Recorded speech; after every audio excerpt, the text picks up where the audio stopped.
Hey, Saher Galt here, and welcome to my first live stream. So we're gonna chat and in a little bit check out my new single, but I'd also like this to be an opportunity where you can ask me some questions. You can ask me music questions, anything that you're curious about or want to know about, and feel free to do that anytime you like in the chat, which I have up now. Hi, Philip.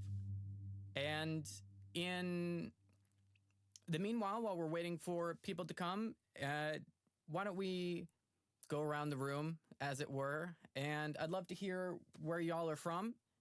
I'm streaming from California. And while you're doing that, I'm going to introduce you to something that just came in the mail that I'm kind of excited about. It's a saw. It's not for woodworking. It's a musical saw, a Stradivarius, in fact. And I don't know if you've ever heard one of these things. Hey, Tab. But they're kind of amazing. So basically they work like this. See if I can make it do a thing. So you bend it and you put tension on the metal and then you strike it somewhere. You can also bow it, but if you strike it... Is that coming through?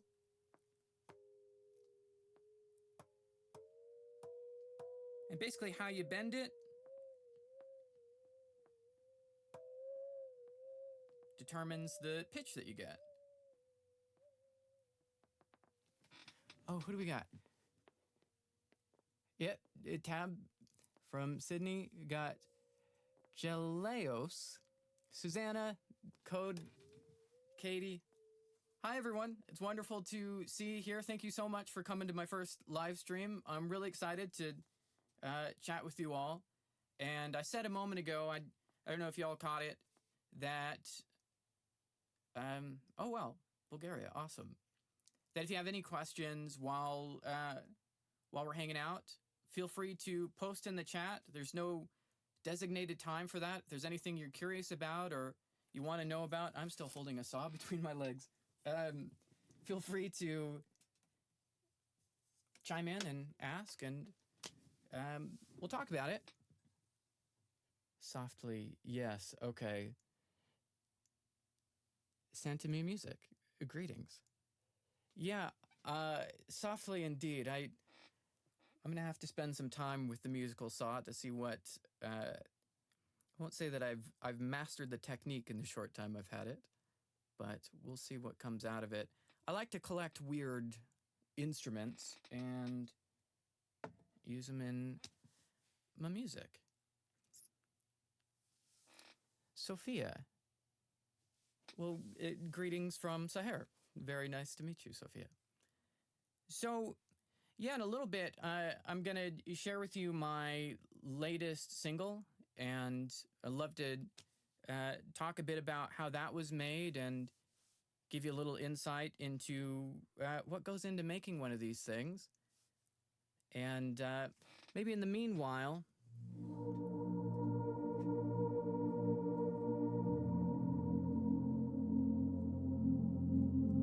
Do I make instruments?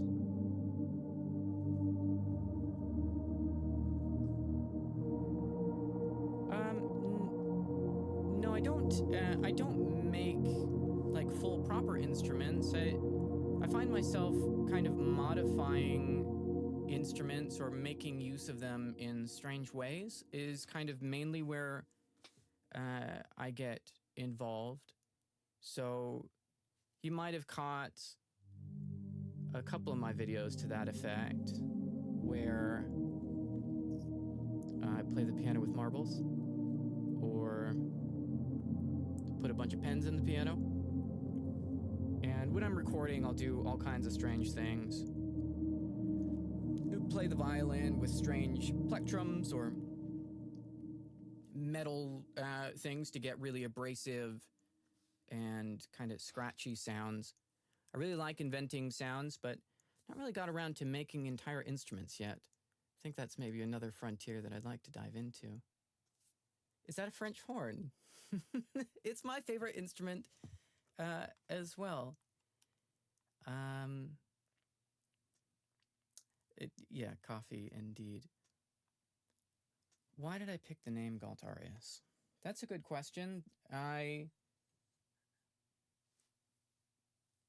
not sure there's a simple answer to that. Arius means golden, and there's something about how it sounds that I quite like, and well, there's maybe a kind of symbolic image there that I quite like. Can you tell the only plugins we should use for mastering? Yeah. So if you're looking for like the bare minimum of what you will probably need for mastering, you're going to want an equalizer of some kind.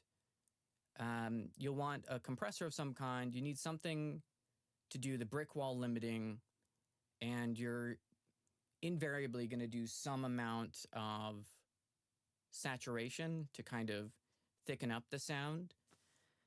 I don't get very caught up in specific plugins, so you will surely find very steadfastly held opinions about which particular limiter is best or which particular compressor is best. I find something that jives with how you think and is easy to use is going to be the bulk of what gets you there. So, for example, I quite like the FabFilter Pro L and Pro C compressor and limiter because they're really easy to work with. The controls are large, and you can at a glance see exactly what's going on in the signal. And I quite like that. It's in terms of sonic quality, they're all sort of barking up the same tree. So you just simply want something that's going to function well and make sense with your brain. How does one effectively learn to sing a song? That's a fabulous question. Lots of practice, repetition, repetition, repetition. To learn the mechanics, the nuts and bolts, the notes and the rhythm, and if you're playing the chords, that's the first thing. And after that, it's getting to the core of what the song is. You have to connect with it emotionally and get a really strong sense for how to communicate that with your voice. Now, that might sound like pure emotion, and to a degree it is, but there's an element of vocal technique that is about expanding the range of emotions that you can communicate. And that's why I think studying the voice, understanding what it's capable of, and striving to expand it in terms of its capacity is really important. So the range of emotions that you can communicate with your voice grows to be quite large. And so hopefully that gives you something. Like putting fruit in pianos. I've not tried fruit in the piano. I'm going to have to give that a go. Wanted to spend my night on old 80s music, but I ended up here, no regrets. Well, that is a wonderful thing to say. Thank you very much. Glad to have you here.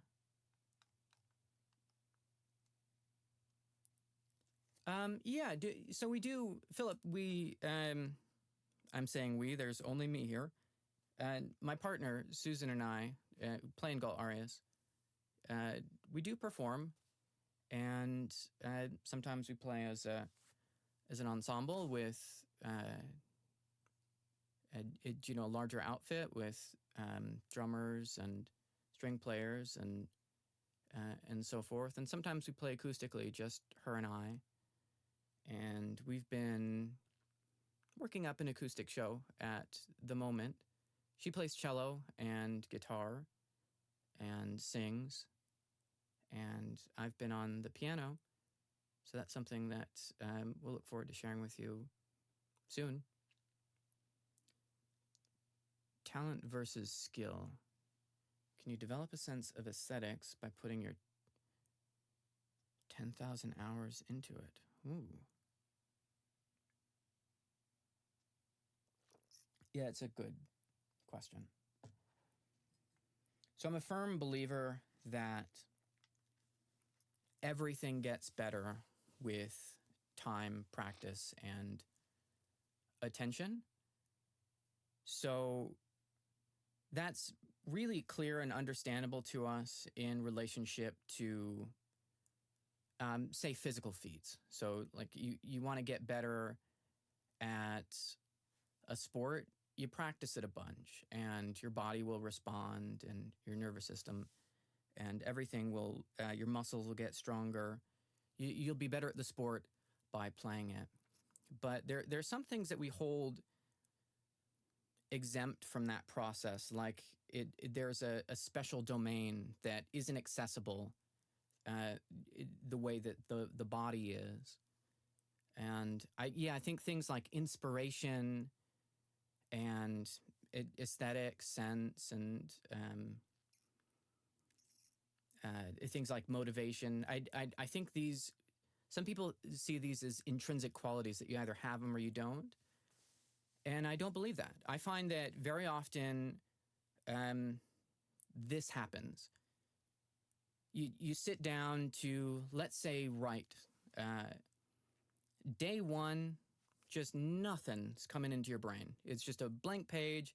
You write a couple sentences you like, none of the things that come out. And you may well come away from that feeling a little bit discouraged. But if you come back to it the next day and give it another go, come back to it the next day after that and give it another go, pretty soon you'll notice the language is flowing out of you more immediately and fluidly, that new ideas are coming to you that just weren't there when you sat down that first day, that you're becoming mechanically more sound in what you're doing. And it's in many ways just a product of doing. And I don't see a reason why anything is exempt from that, even like an aesthetic sense, to cultivating style. I think in a lot of ways that's synthesis of exposure of a lot of things you love and cultivating in yourself a creative way of thinking and looking at the world and trying to operate on the fringe of what's acceptable, of what's normal. It really embracing things that are weird and strange. That's there's something in that I think can be practiced and cultivated into a lifestyle and a way of thinking. And in that way, you can sort of culture and grow your aesthetic sense in the same way that you can culture and grow any skill.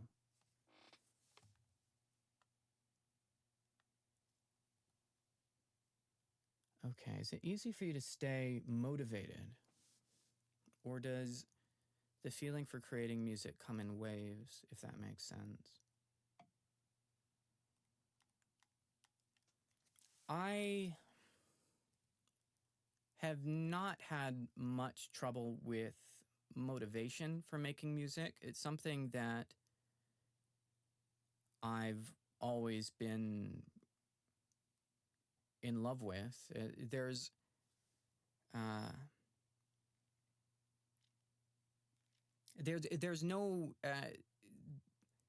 no situation I'm in where there's music that's not immediately where my brain goes. So if I'm watching a film, that's where 90% of my attention is. If I'm out somewhere and there's music playing, that's what I'm thinking about. And in a lot of ways, it's harder for me to focus on things that are going on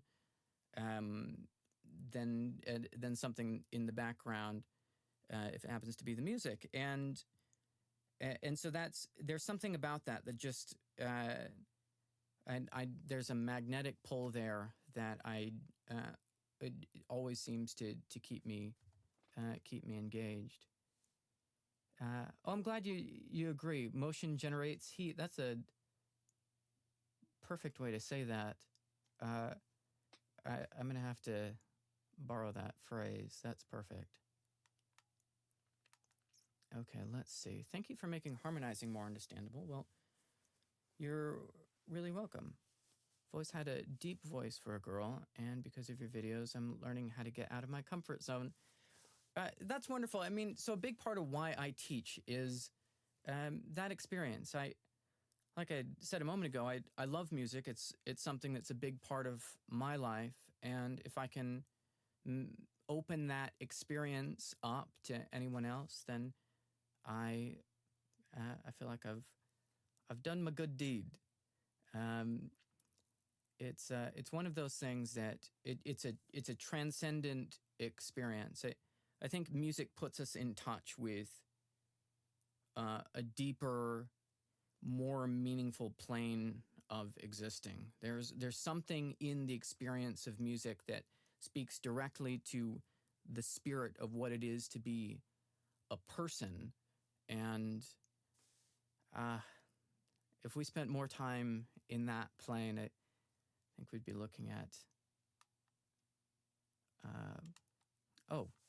a more optimal world. Not a music question, just a pet question. What is your ideal pet? Let's see. My ideal pet. So I have very strong allegiance to my cats. So I'm going to start there. I have two cats, and I would give all four appendages for them. I love them. I would love to have a koala. That's probably my favorite. My favorite animal that is not a cat. I don't know if that would be a very exciting pet, being that they spend a good 20 hours sleeping, but I find them hopelessly adorable. Volume is a little bit low. Would love to be able to hear you better. Okay.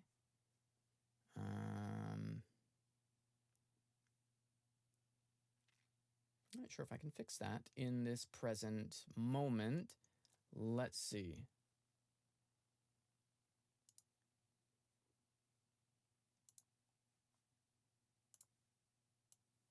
How about now? Is that a little better?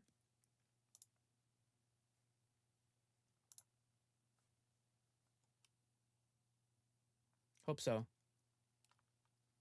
Okay, let's see if there's any other questions I missed. Found Galt RS when I was into SC2 and came across the Queen of Blades song. Fell in love with it and heard the rest of the channel. I love all of that except the past tense of was into SC2. You come back.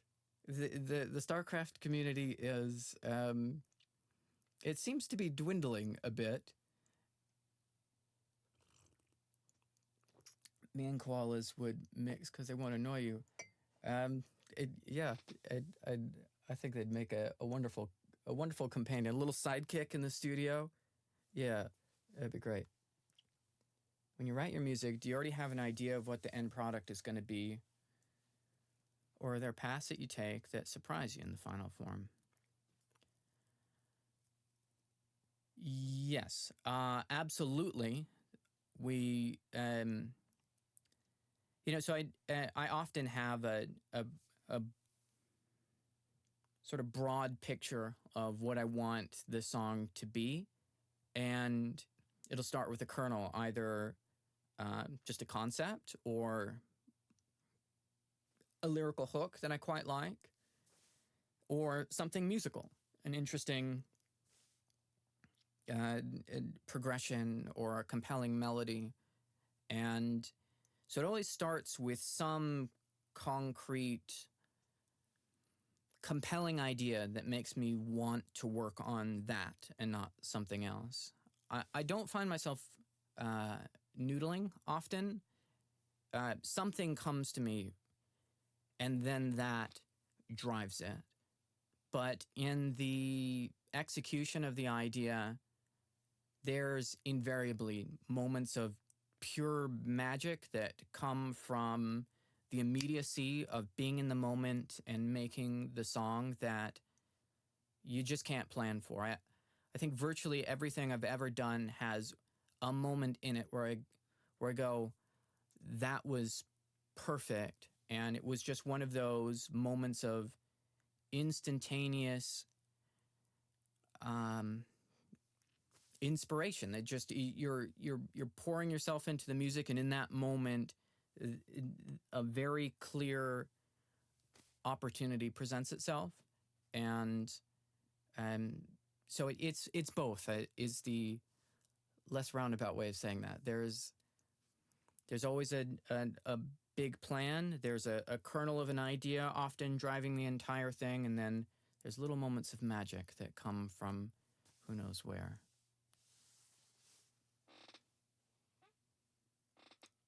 Christian T. I'm a bassist in my band.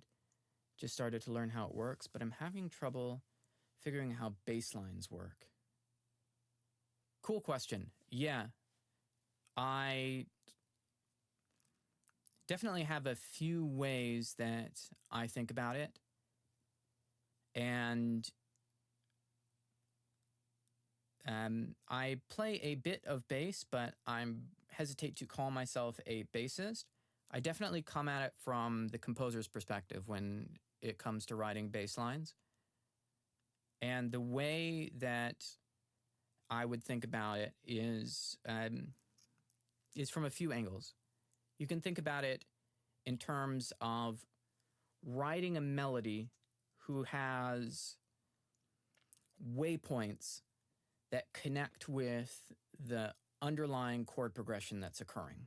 So you have a progression, C, G, A, let's say. Your bass line it ought to have a life of its own. It ought to be its own melody. But it can't be its own melody just in a vacuum. It needs to bear some relationship to what's happening musically. And a really good place to anchor that is the harmonic progression that's occurring. So linking up with the chords as waypoints in its melodic turn can be a really helpful way to retain independence, but make it feel connected to the music. Definitely paying attention to what's happening with the kick drum. If you think about the kick drum as attack, and the bass its job is to give it sustain. It's another way to think about writing bass lines from a rhythmic perspective. And the last way that will really expand your thinking and give you maybe more sophisticated bass lines is thinking about it contrapuntally. So notice what's happening in the melody. And, well, I did a video on how to write harmony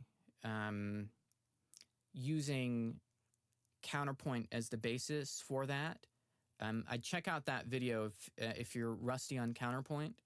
But looking at the vocal melody and your bass line and relating the two contrapuntally will give you often more sophisticated, complex sounding bass lines, and that's a wonderful place to look too.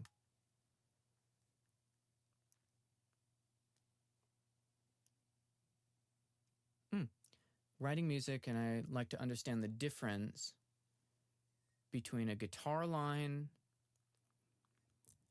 and a bass one. Yeah, there's a lot of ways to think about that. So you can think about it from the arranger's perspective, that your guitar and your bass line operate in different territory frequency-wise. And so if you visualize like your typical four-piece rock band, say, there's not an accident as to why it contains the instruments it contains. And same goes for virtually every standardized ensemble. So, like the symphonic orchestra has evolved over time to achieve a balance of instruments in terms of their relationship to one another frequency wise, both the instruments that are there and the amount of them, how many violins you have in relationship to the cello, in relationship to the woodwinds and brass and so forth. And so if you think about like a rock band that way, what is each instrument trying to do? What part of the frequency spectrum is it meant to occupy can be really helpful. So if you look at the drums, you've got your kick drum, it lives in the bottom. You've got your cymbals, they live in the top. And you've got the snare drum, these are the main parts anyway, lives in the mid-range. But they're transient in nature. You've got the bass, it lives in the similar frequency territory as the kick drum does, and then tapers off quite readily into the mid-range. The guitar lives in the mid-range. That's its most prominent territory. And the bass and the guitar are both capable of sustain in the way that most of the drum components are not. So they give you dimension over time, as well as filling out their respective parts vertically in the frequency spectrum. Then the vocal, it does a little bit in the mid-range, and it occupies most of the frequency range from there on up. And so if you think about using them for what they do well, that's a good place to start anyway. It's a pretty good start thinking about the job the instrument's meant to do in the frequency spectrum, and then using it accordingly. In terms of how to make the parts interlock and how to write a compelling idea that makes use of those instruments, this is probably going to be a deeper dive into things than we can do here, but I'll get it in my brain as a potential video down the line. Why did you decide to be independent? I think you could easily get signed if you wanted. And what do you think of other bands that went independent, like Nine Inch Nails, for example? Is it complete control over the songs you make? And Vanilla, I see your question. I'll get to that in a sec. Yeah, I have a hard time imagining anybody telling me how I should make my music, or having any considerations involved in the creative process that are outside of what the song needs or what the album needs. And so in a lot of ways, that's the end of the story. I need to be my own boss in that way. But it's also just something that's not gotten very much of my interest or attention. I think a lot of people view getting signed as like an endpoint goal or a symbol of some kind of climax in their career.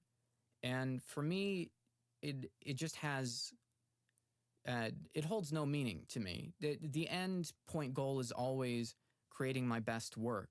That's the only thing that matters to me.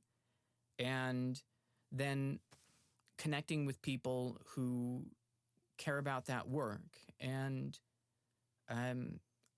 feel like that first part of the equation is up to me. I work as hard as I can and pour myself into the music, and consistently strive to make the next thing I make better than the last. And then the other part is connecting with people who care about what I do. And I've been incredibly fortunate. And, you being here is a big part of why I'm able to do what I do without having to relinquish some amount of control and creative independence to,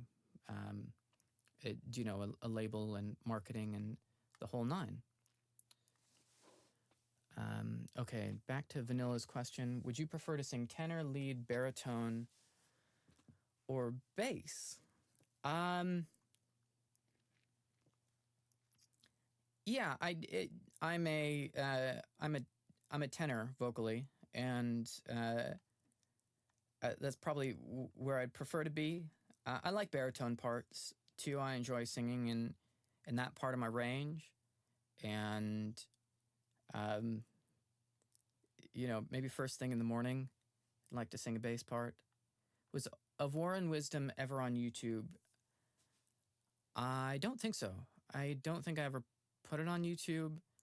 It was a gift for something way back when, and I felt like to make it freely available thereafter would diminish the value of that, and so never released it. Being that I don't remember what it was a gift for, maybe I'm released from that bond. I'm not sure. I'll have to think about it. I really like that song. It's kind of a bummer that it never got its due in the world. Maybe this question is too much. What moves you to write music?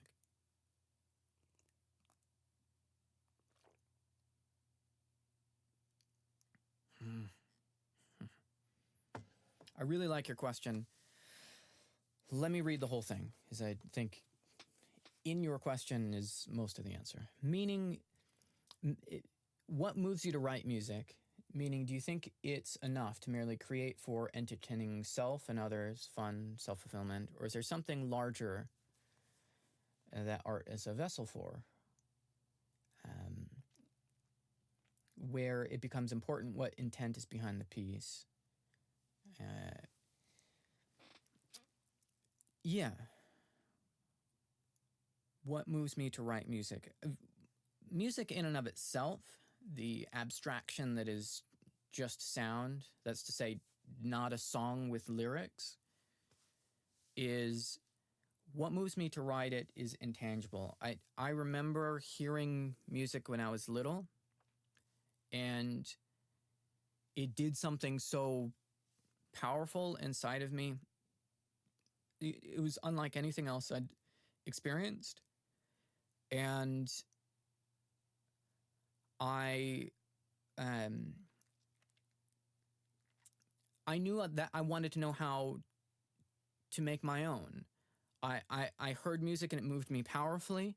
And at the same time, I thought about what I wanted it to be like. And so that's what drives me to write music itself.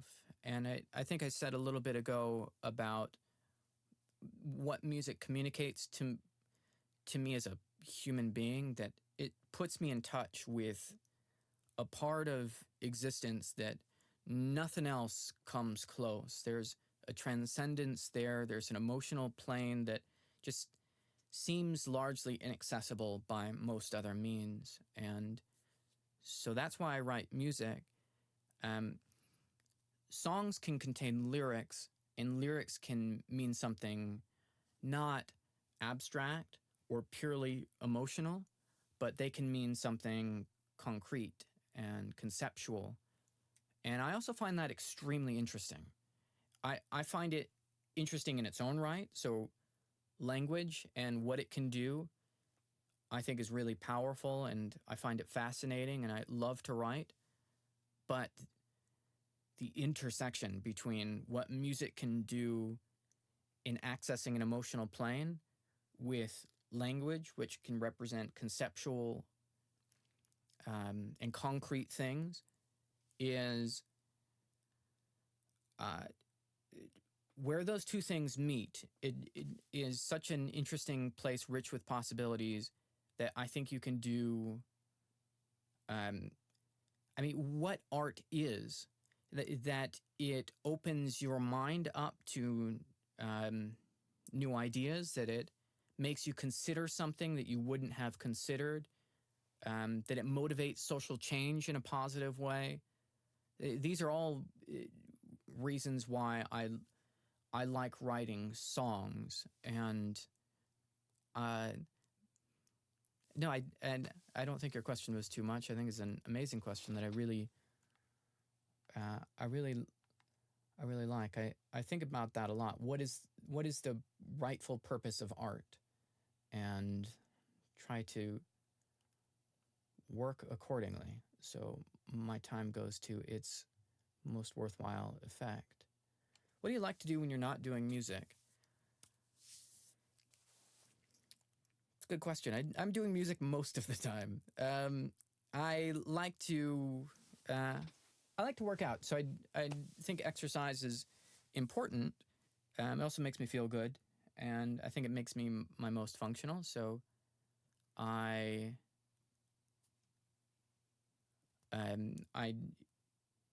like to lift weights and things like that. I love to read and do that a fair bit of the time. Do a little bit of gaming and like to hang out with my cats. Boy, most of that sounding dreadfully dull. What else do I do? I like to travel and visit new places and experience new things. And in some ways, I'm a bit of a novelty seeker in that respect. And maybe one of these days we'll sit down and chat about my various travels. And of War and Wisdom. Oh, no, Diana Roth is who played violin on Of War and Wisdom. So she's credited with that. She's a fabulous violinist and really lucky to been able to work with her on that track. What do you say? Let's dive into the new single, give it a listen, and then we'll talk about that a bit. I have a game for us to play after we come back from the song, and more questions if you have them. So I'm going to jump us over to the song.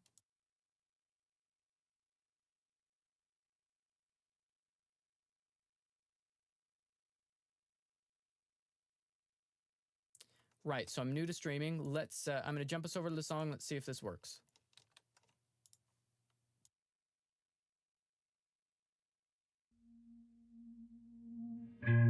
You were made, twisted like a fate.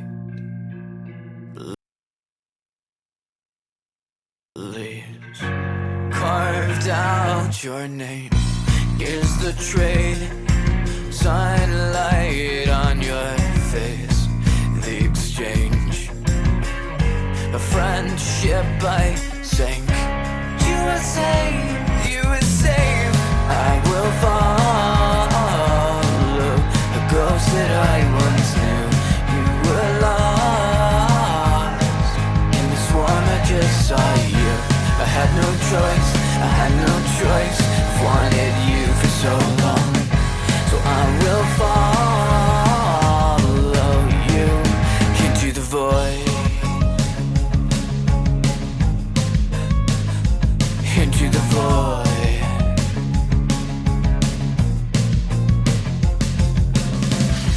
In the dark, a faceless God at work. We are all his cycle to purge, and we are all linked in psionic chains. The color corrupted by his hate. Cut me off. I will follow a friend that I once knew. You were lost, yet the overmind in you. You were gone, you were gone, you were gone for so long. But I will follow you into the void. Into the void.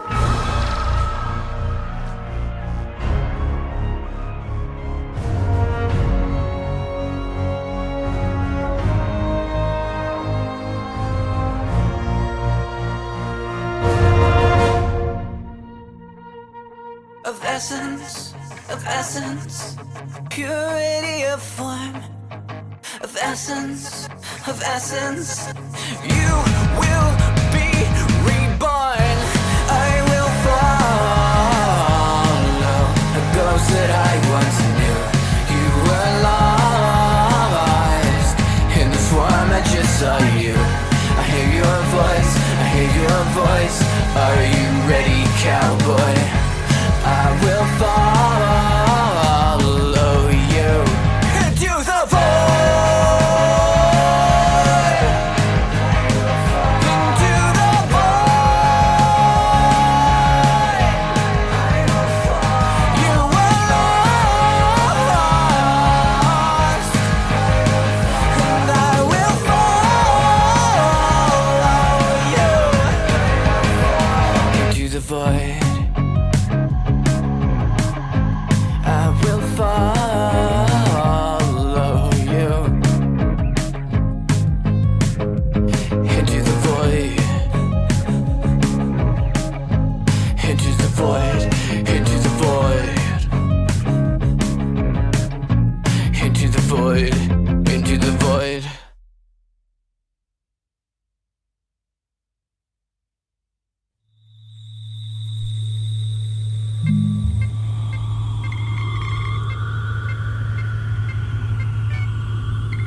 Okay.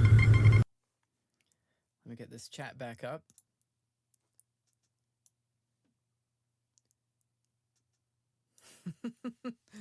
Please do add us to your nighttime drinking list. 9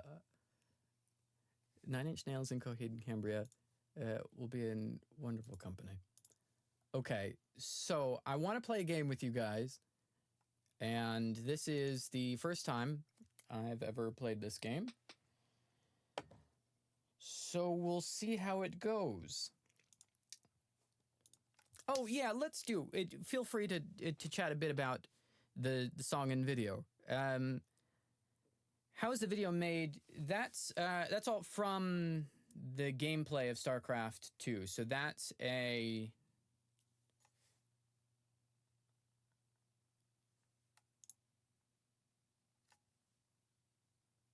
no stuff coming out of here, or yes?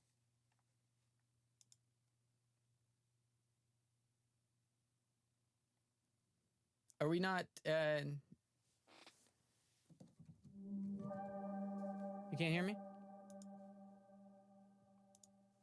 Yes or no? Can hear.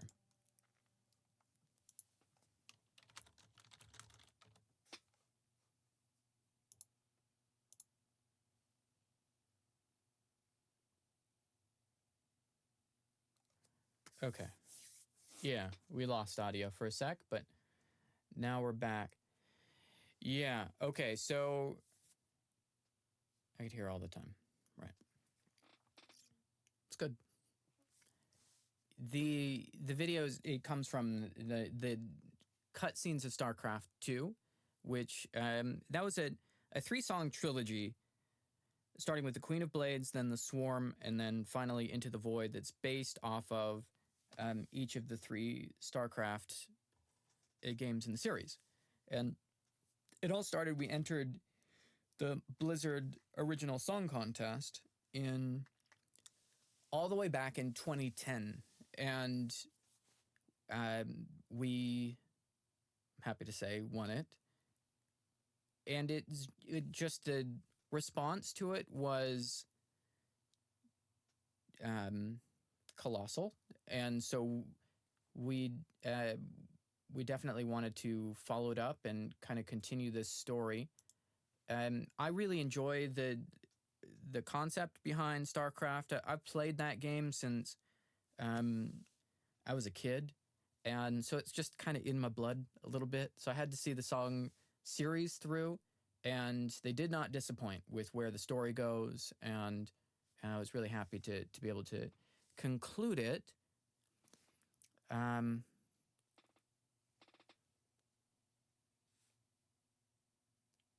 Oh, that's wonderful. Yeah. Okay. In terms of the game, this is impromptu, improvisatory song, and I need your help for this. Basically, I'm going to make up the chord progression, and the lyrics on the fly, based on your input. That's the theory. So what I need is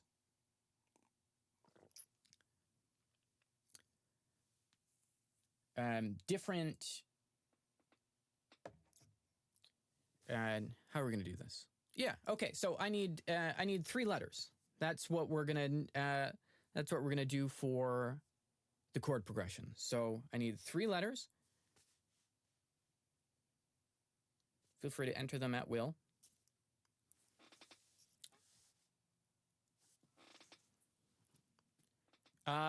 I should put some bounds on that. How about 3 letters between A and G? Yeah, that'll help.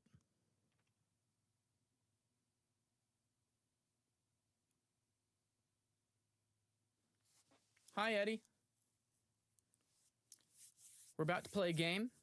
I'm not sure how much of my rambling made sense up to this point, but I make the chord progression and lyrics on the fly based on your input. So at this moment, I need 3 letters, each between A and G.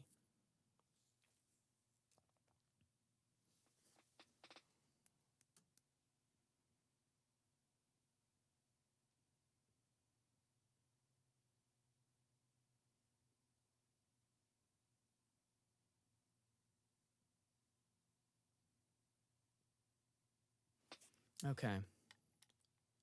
I should have done some kind of methodology here.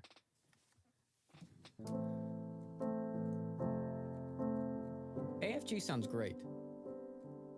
We've got 2 votes for AFG. Let's do that. It's merciful in that those 3 chords go beautifully together.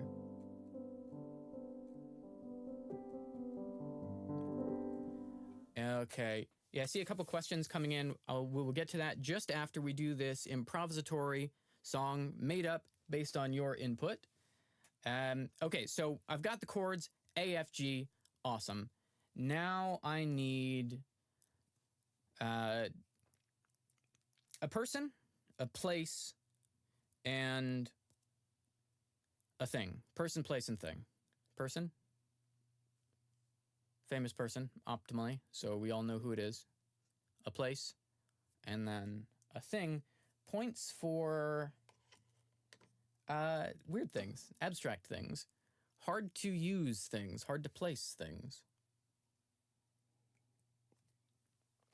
Boy, I need to start thinking about melodies. While you're coming up with thing ideas, person, place, and thing ideas,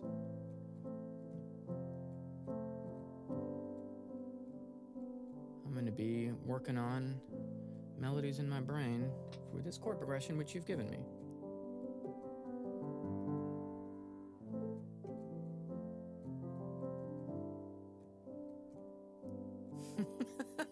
Okay.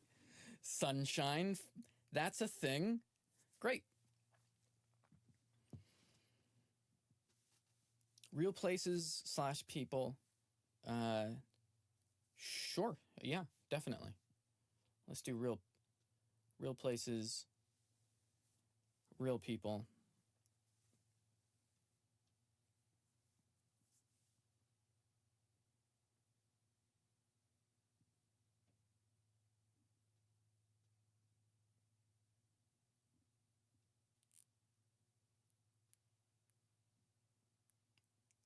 Ooh, I like Marilyn Monroe. Okay. Burning snow. Yikes, not that abstract. Burning snow. Jesus, space station, and iPhone. Oh man, that's ripe for ideas. I have to save that. I'm digging Marilyn Monroe. Let me think about that for a minute.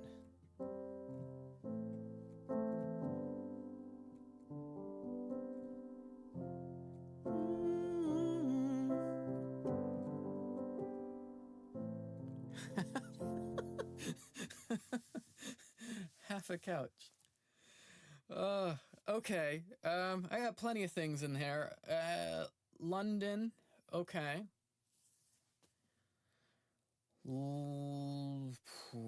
Space station. I do like.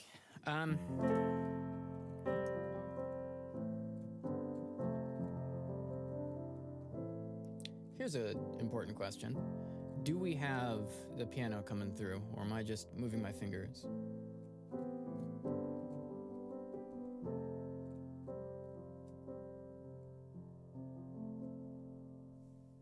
Okay. You know what?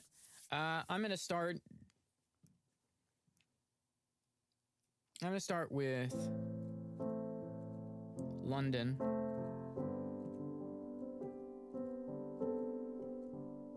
Marilyn Monroe. I think I got something there. And boy, sunshine. Okay. Hey, Luke. All right. So I've settled. I'm gonna use Marilyn Monroe, Sunshine, and London. Sunshine in London. So you know it's a work of pure fiction. Here we go. It goes to John Lennon. Okay. Big Ben strikes 8.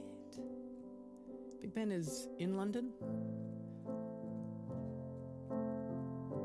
I hope. Big Ben strikes 8. Hear the strains guide through the morning haze. Getting somewhere. Big Ben strikes 8. Can hear the strains clear as day. Happy birthday, Mr. President. Yeah. Happy birthday, Mr. President. Oh, happy birthday, Mr. President. Oh, that's Marilyn Monroe. Be your stray ray. Oh, I will be your stray ray of light. I will be your stray ray of light. I will be your stray ray on London's first. I'm London's first. I'm London's first sunny day.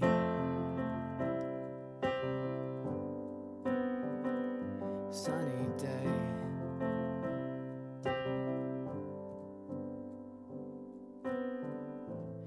Big Ben strikes 8. Big Ben strikes 8 on London's first sunny day. That was a thing. We got sunshine. It was a sunny day.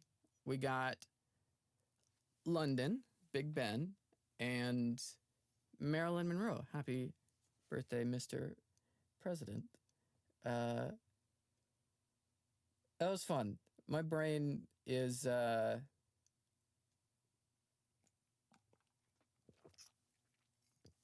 getting a bit fried. Let's see here. Man, there's so many good suggestions. The Ghost of John Lennon, A Cafe Paris. I'm gonna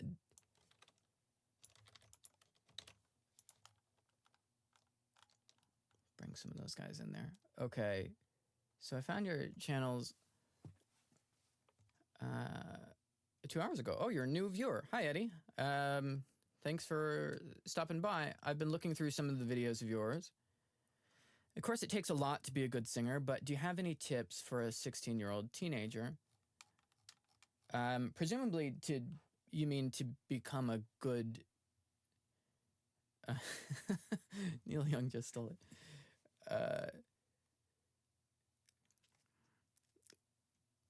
Yeah, I mean, presumably you're asking how to become a good singer.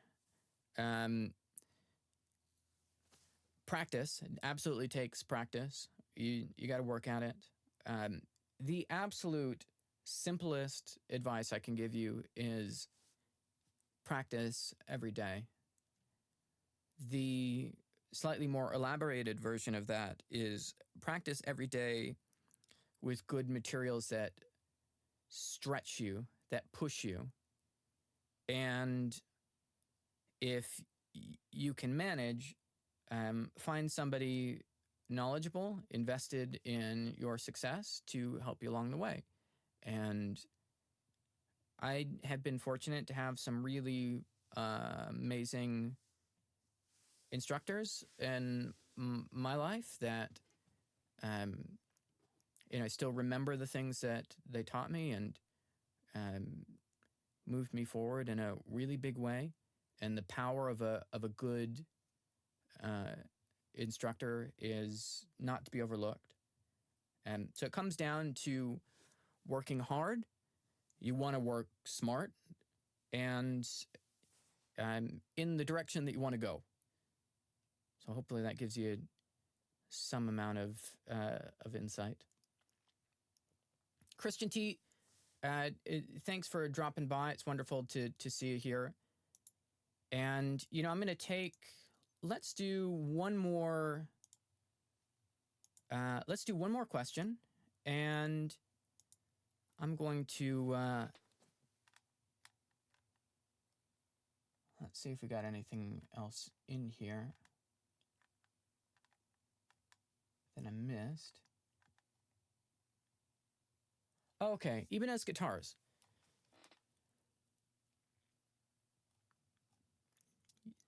Saher, after writing a song, do you ever change parts on the song and it becomes a new song?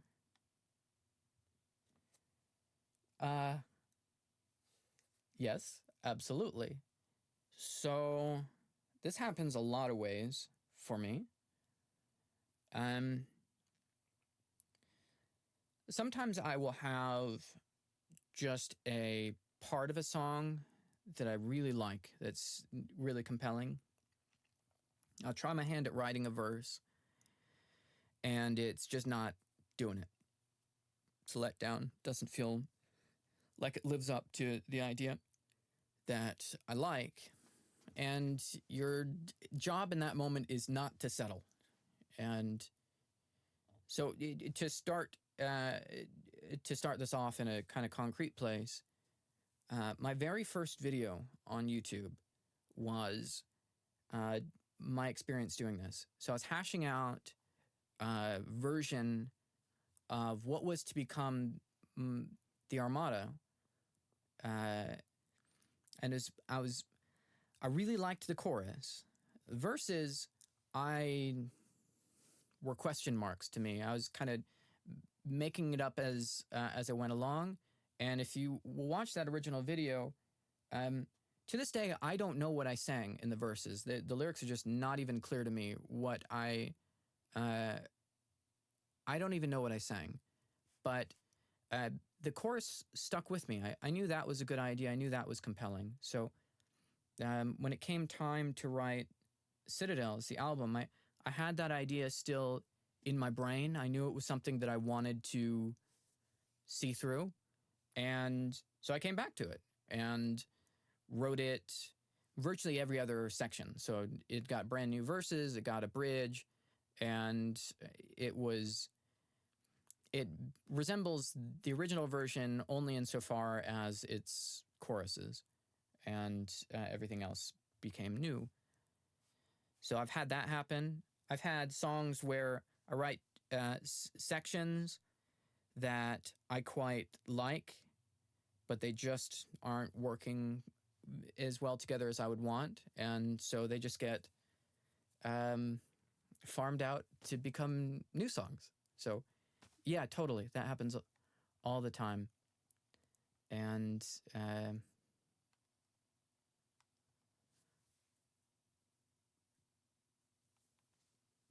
okay, hopefully that answers that. Santa Me music. What do I think about mainstream music? Okay, this will be my last question, and this is, I really like this question. I don't have anything against mainstream music per se. So I think it can be kind of unfashionable to like extraordinarily popular musical artists for the reason that they have broad appeal, and I don't sort of find myself identifying with that sensation very much. All I really care about is a good song, something that means something deep and moves me musically. And there's not much to rule out mainstream music from doing that, save one thing, and this is something I think about often with art. So you when you create something, it can connect with somebody to a varying depth, the way that it identifies with their experience, and just personal life, and so on and so forth. And so the broader a sweep your song aims to take,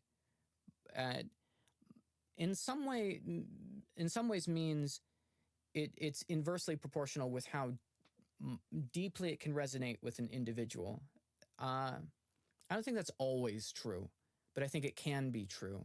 You know, if you're going to try and connect with everyone, which is the goal of mainstream music in a lot of ways, so that it can be broadly popular, then it can't be speaking 100% to any individual, or it can't be speaking 100% to an individual very deeply. So I don't think that mainstream music is necessarily a bad thing, or something not to find value in, or not to enjoy. But there are some challenges in having a motivation being broad spectrum appeal, and so I find the kinds of music that I connect with, well, it's very much about how compelling the idea is, and what the underlying music, is it interesting? Is it compelling? You're right, Susanna. The beginning of Armada is Three Winters Pass.